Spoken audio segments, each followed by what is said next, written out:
So I've been thinking about for a little while about starting this new series where I kind of like talk about like a story that I find very inspiring. Maybe I'll call this series Story Time with Brent. I mean, it won't be much different than my other videos, but except this one, I'm going to be telling a story. So today I'm telling the story behind the making of this movie called Manos, The Hands of Fate. Now, the funny thing about this movie, if you Google it, it is considered one of the worst movies of all time. Now, why do I consider this very inspiring? Well, the man who made this movie, his name is Harold P. Warren. And I was watching this video on it, and they were saying that he actually made a bet with one of his friends, I think, that he could make a movie that was somewhat popular. So he got to work. He wrote it, he produced it, he directed it, and he starred in it. He acted in it. He was in the main star of the movie. And he made this entire movie by himself. And when it came out, it was critically panned, and almost everybody thought it was a terrible movie. But it's 2019. The movie came out on November 15th, 1966, and we are still talking about it. So who in the end was right? Something in him just lit a fire in him, and he just did the work that needed to be done. He just did it, didn't overcomplicate anything. He just got an idea, wrote a script, and got to work and just did it. That's something a lot of people fail to do. We tend to overthink things. We tend to overcomplicate things. And to this day, we're still talking about, no matter how bad it was panned, we're still talking about this movie. It is fascinating. Another one was Tommy Wiseau's The Room. People are still talking about it. People are still seeing it. People are still watching it. And people are still having fun with it, no matter how bad that movie ended up being. He was just one guy who kept on getting rejected time and time again. And he said, you know what? I'm just going to make my own movie. Greg, you're my friend. You want to be an actor? Be in my movie.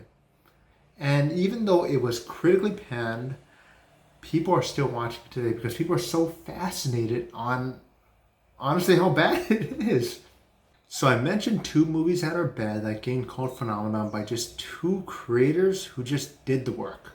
Now I'm going to mention two things that are great, and one of them is Lights Out. Lights Out was made by David F. Sandberg, and he created a short horror film about an idea where you just, and every time you turn the light, a silhouette comes out, a monster silhouette comes out, and you turn it off, and it comes closer. So it was just, and it gained viral when it viraled on Facebook, viraled on YouTube, and eventually, I think like a couple years later, it became a feature film. Lights Out. That was pretty good. That was a pretty good movie.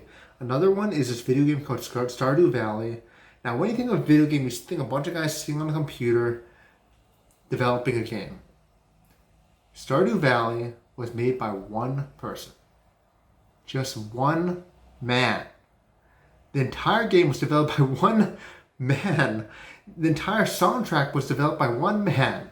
So it is 2019, and those two are proof. Actually, those four stories are proof that we can be and do anything if we just had the vision to get the work done and to not overcomplicate things. Because overcomplicating things definitely can keep us stuck in this rut. And we tend to also tell ourselves things like, you know what, I'm not creative enough. I can't do that. I don't have that kind of work ethic. Well, those are some stories that you are just telling yourself that is completely false. Well, technically it is true since you are telling yourself that. So why don't you start telling yourself stories that can help you, that can gain you confidence, that can help your vision and help benefit you. So start telling yourself stories that you are creative, you can get the work done, you are a hard worker. Start telling yourself stories that will start benefiting you. Because in the end, all that it takes is for you to just do it. Just do it! So I hope you all enjoyed this video. I hope you all learned from this video. I hope you found those stories kind of inspiring. And I hope you like this new kind of story time with Brent. I don't know how often I'm going to do this. I might just do this like once a week, once a month, who knows, whenever I get a fun story to do. Maybe I'll do more research on Stardew Valley. I'm very curious on how he was able to accomplish that. But anyway, so if you have any suggestions for future videos, please leave in the comments below. And if you ever wonder what I did and you're interested in making some extra income on your schedule at home or all the things you love to do, please visit my website, brandhosaka.com, to learn more. Maybe we could possibly work together in the future. That would be really cool. And if you like this video, please hit the like button, the subscribe button to see videos just like this one, and hit the notification bell to get notifications anytime I post a new video. And I hope you all have a great rest of your day and a great rest of your week. I'll talk to you all next week. See you later, everybody. Bye.